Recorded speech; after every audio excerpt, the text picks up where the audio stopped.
Another music video, and for this video today I'm going to dip into 1991, and this is a genre video, and I'm looking at the very wide genre group black music, and I'm going to cover three very popular albums from that year, and two of them I don't think I've actually done a video on previously.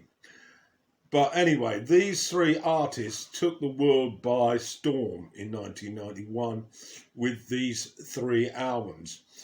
I wonder if you could guess who they are. Anyway, we're going to get on with it. In the description for the first one, there is a video link to YouTube. And I will also be doing very short lyric reading for some of the tracks.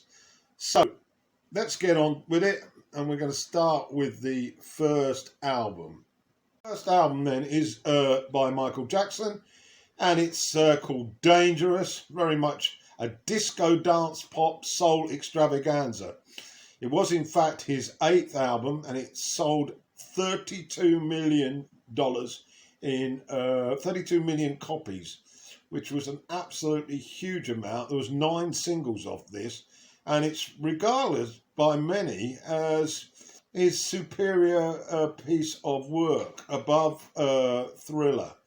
The tone is very much gritty and urban, and the sounds include synthetic bass line, scratching and drum machine coupled with percussion. And there's a lot of unconventional sounds here, like honking vehicle horns, sliding chains, swinging gates, breaking glass, and clanking metal.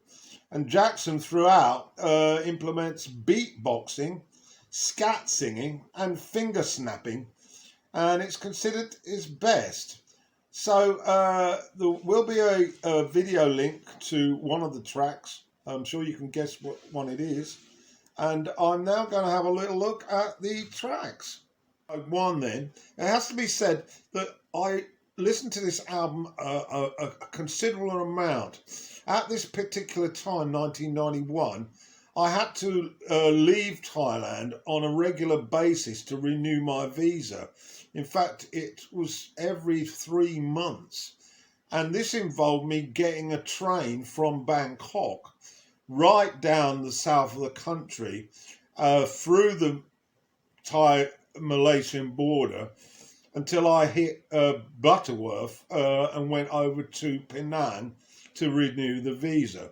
So I was using my Walkman quite a lot, and I listened to this album a hell of a lot on the long trip. It took about the best part of 20 hours to travel from Bangkok to the destination in Penang in Northern Malaysia. So, having wasted another minute, let's get on with Jam. The broken glass smashes into the dance rhythm as it jettisons onto a yearning public, and Jackson shuffles in the vocal with a jittery panic. It's a powerful disco dance pop classic. The horns fill the air, and spoken word rap immerse the trip. He's at the top of his form here, and the crunchy power chords are bruising. To track 2 then, Why You Wanna Trip on Me, a ferocious guitar explodes into a funk-driven beat, very much not too dissimilar to his rival Prince. The chorus is laden with desperation. He gets maximum leverage out of the feeling, and the rhythm guitar is absolutely defiant. In the Closets next, there's a brief respite of springs at the intro, but then the thudding bass beat slips into a heavy disco sound. And I like the lulls to re-energize the addictive thudding beat, and the whispery spoken word excerpts are good as well. It just goes on a little bit. Then we've got She Drives Me Wild with car horns starting us off, and a new excerpt of that droning beat. It still sounds British brutish disco. Skippish chorus is infectious. Just step into the disco and glide across the dance floor to this one. And then continuing really with the fifth track, Remember the Time. Without wanting to repeat myself, this shuffles the previous track and the chorus glides with class. The strings cement the bits together, and this could be Jackson at his peak dance-wise. And then we move on to number 6, Can't Let Her Get Away. Very catchy, this one, the vocals. It's taken up a notch to awaken you from a dance slumber. There's a great outro funk personified as well. And then we end with the rather dreary Heal the World. It's a bit of a soppy ballad. It shouldn't really be on this album, I reckon. It's trite and corny, but I guess he sings it well, and you can understand why it's sold in buckets. So that's the first side sorted out. On side 2 is, of course, the infamous Black or White, one of the best dance songs ever, and the video was very special too. How the US could do with some of this warmth now conveyed in this video. A remarkable 30 years on, the last few frames on the faces changing, depicting race and ethnicity, are an advertisement for solving America's problems today. And as a result, I'm going to read part of the lyric. Remember, it starts off the video with this young boy causing mayhem to his parents with the heavy noise in the bedroom. And then Jackson starts like this. I took my baby on a Saturday bang. Boy, is that girl with you. Yes, we're one and the same. Now I believe in miracles, and the miracles has happened tonight. Hey, but if you're thinking about my baby, it don't matter if you're black or white. They print my message in the Saturday Sun. I had to tell them I ain't second to none, and I told them about equality, and it's true. Either you're wrong or you're right. Let's move on to the bridge. I'm tired of this devil. I'm tired of this stuff. I'm tired of this business. So when the going gets rough, I ain't scared of you, brother. I ain't scared of no sheets. I ain't scared of nobody. Girl, when the going gets mean. And then there's a rap phase. Protection for gangs, clubs and nations, causing grief on human relations. It's a turf war on a global scale. I'd rather hear both sides of the tale. See, it's not about races, just places, faces. Where your blood comes from is where your space is. I've seen the bright get duller. I'm not going to spend my life being a colour. Let's move on to the third verse. Don't tell me you agree with me when I saw you kicking dirt in my eye. But if you're thinking about my baby, it don't matter if you're black or white. I said if you're thinking about being my baby, it don't matter if you're black or white. I said if you're thinking of being my brother, it don't matter if you're black or white. And there's an outro. Well, I think that we should start reading that lyric more often, and maybe we will start to mellow. Great words from the late, great Michael Jackson. With the tracks, Who Is It? It's rather strident, full of strings. It's a slow groover, but not that memorable. Give It Into Me is next. This is very atmospheric. It's a rock song, very authentic, with a spiralling guitar solo. More appropriate with guitar stadium bands, I thought, like Guns N' Roses or Bon Jovi. But Jackson makes it work. Will You Be There is next. There's a nice choir intro here with religious overtones before the ballad peeps through the clouds, so to speak, on piano. This gospel backdrop enables Jackson to deliver an impassioned plea for understanding and reminds us of his roots. Powerful, very moving song. And then we get to Keep the Faith, continuing the religious theme. Arrangements immerse this Barry in a swing-filled harmony feast. It builds to a swirling-filled church-like atmosphere with Michael rousing the faithful. Very impressive gospel homage, this track. And so to Gone Too Soon. Bit of overkill on the strings here, but another R&B ballad. It's dull rather, although it's sung well, a bit of trifle bland. And then the title track finishes it all off. Street noise and thumping bass return suggests a rip-roaring stride to the finish. It's disco-driven for sure, thudding production. A ditty instrumental piece of lounge jazz is tacked on the end. For what purpose, I don't know. Perhaps creating a mellow mood. That's maybe what it was designed to do. So in conclusion, I'm really glad I listened to this album again, and it reminded me of those train journeys and how I really did tap my feet. It's absolutely 5-star. What a shame. Okay, so that's my first take, Dangerous by Michael Jackson. That first video appreciation, on that first album, the rivalry that had been developing for a number of years between Michael Jackson and Prince. And the second take on 1991 is Diamonds and Pearls, the 13th album by Prince. But it was significant because it was the first album he recorded with the New Power generation, and they became his band for a number of years after this. The album came on the heels of a 3-year run which critics had gleefully scrawled as Prince's eulogy. A bad ecstasy trip allegedly led him to shelf the Black Album in favour of the uneven Love Sexy. The Batman soundtrack, although it reached #1, felt very campy and far removed from his late 80s epics, Sign of the Times.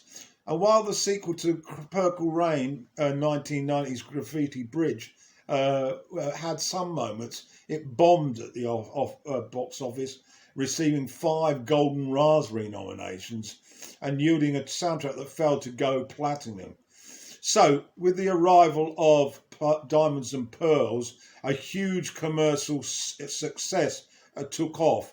2 top 5 singles, the excellent title track, which was a ballad, and he had Rosie Gaines on co-lead vocals, and the T-Rex retread, Cream. Arseless Pants at the Grammys also helped, and the album definitely had a leaning towards rap. And now we're going to get on to some of these tracks, in fact all of them, in appreciation of this excellent album. That kicks this off. There's lots of voices, lots of instruments. It's got a fantasy pop feel to it. There's some sitars, guitars, and synth loops, and it all snarls a bit, but it's a good starter. Second track, Daddy Pop, it's got a vocal mix that's extremely cute. It's got a bubblegum funk pop feel to it with a fun park theme.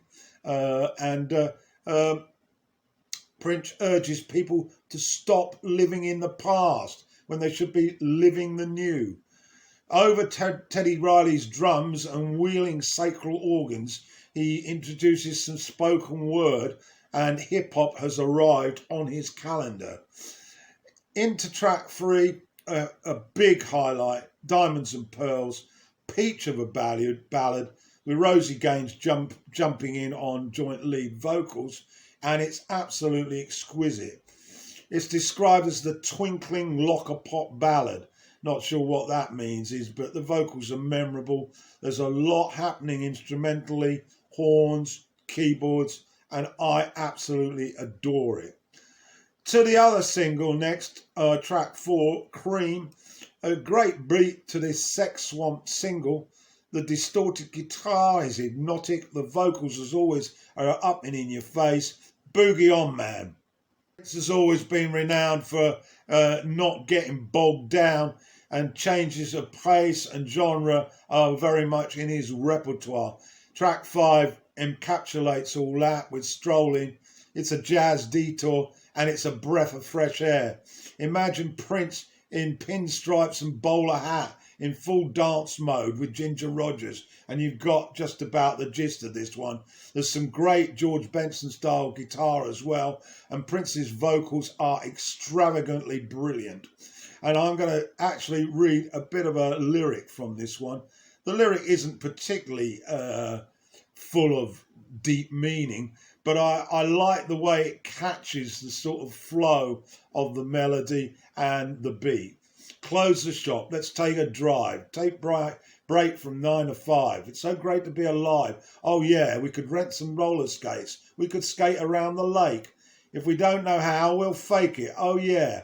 Strolling, strolling. We could have had fun just strolling. Rocking, rocking. Oh yeah. To verse 2.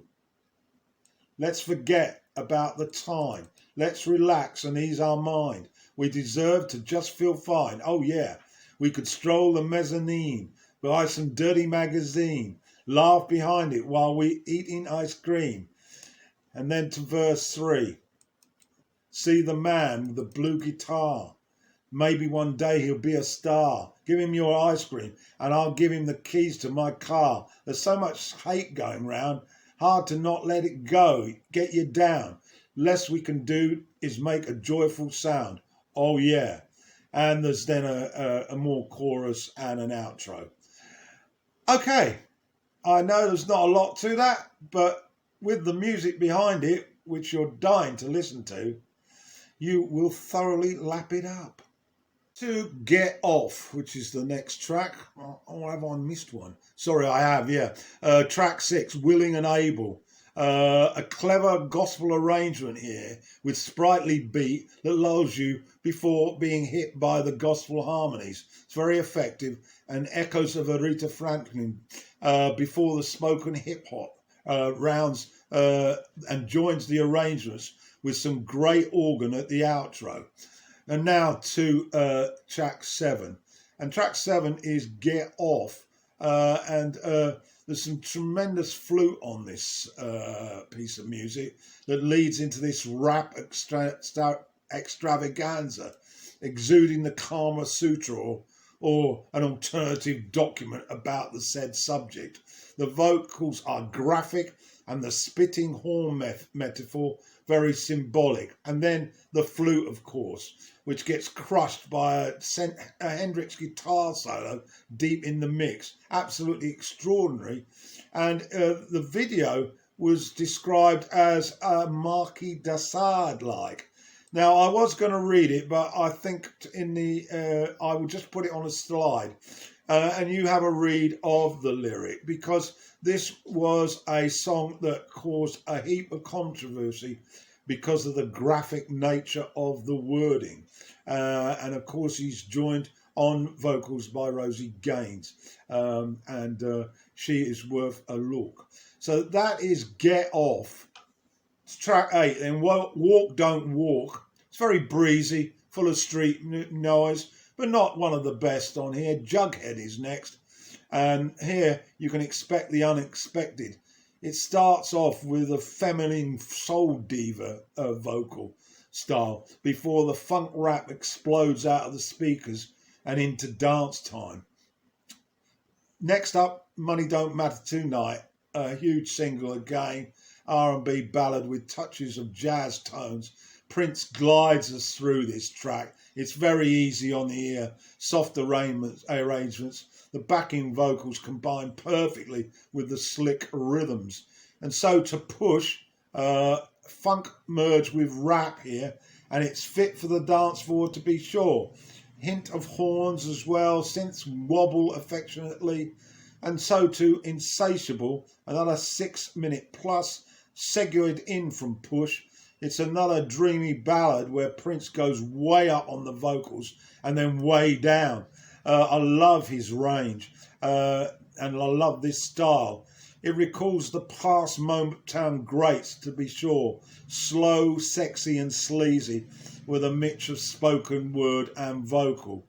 And then we reached the party song, which he has made a habit of putting on the end of his albums. This one's called Live for Love, and it's another 7-minute opus. It's very party animal right from beginning to end. Full band sound with horns and synths plus excess guitar runs, and feedback is guaranteed in a fun climax. Summary. Well, the man's a genius in my eyes, and this was a big highlight in 1991 after the extraordinary Sign of the Times. It really put me back into Prince vogue, so to speak, and it will for you as well. There will be a link to the music, of course, and don't forget those lyric tracks. So that's the second of these 1991 Black albums. It's called Diamonds and Pearls, and it's by the sadly missed Prince. Two juggernauts. The third one here featured a debut album of a new artist from the UK who quickly became a juggernaut. I'm talking about Seal. I'm talking about his debut album. Trevor Horn was in the production room, and he's already had huge successes. And this album polarised very much the music public with its in-your-face dance strut. The 9 songs released, without pauses between them, formed an enigmatic, mystical medley. But Seal, a new artist, pulled off the neat trick of sounding both mysterious and intimate. You may have no idea what his words mean, but his sound was absolutely 100% right for the time, and so it really didn't matter. I'm going to go through this album, and I must admit in 1991 I was pretty impressed with the singles, but hadn't got round to the album. I got that a little later when I came to Thailand. It became a regular play for me, and I still think it holds its weight, even though we've gone forward 30 years. So here we go then, let's go through the track listing. Started off with The Beginning. A few seconds of dawn silence before the rush of percussion, drums, and up-tempo strident funk soul. Deep Water followed, and this powerful acoustic guitar piano-driven song with strings had a maximum impact. Seal's voice, very raspy, soulful, and emotion-packed. And then the strings fade out into a funky beat that you could kill for. Yeah, it announced Crazy onto the stage. The opening vocals to Crazy and the thunderous bass oozes it into the vocal, and you know this is going to be a crazy run. Intended run. It creates an atmosphere of impending violence that's exciting, African tribal light with the drums, and links with that disco, that well-trodden wah-wah guitar.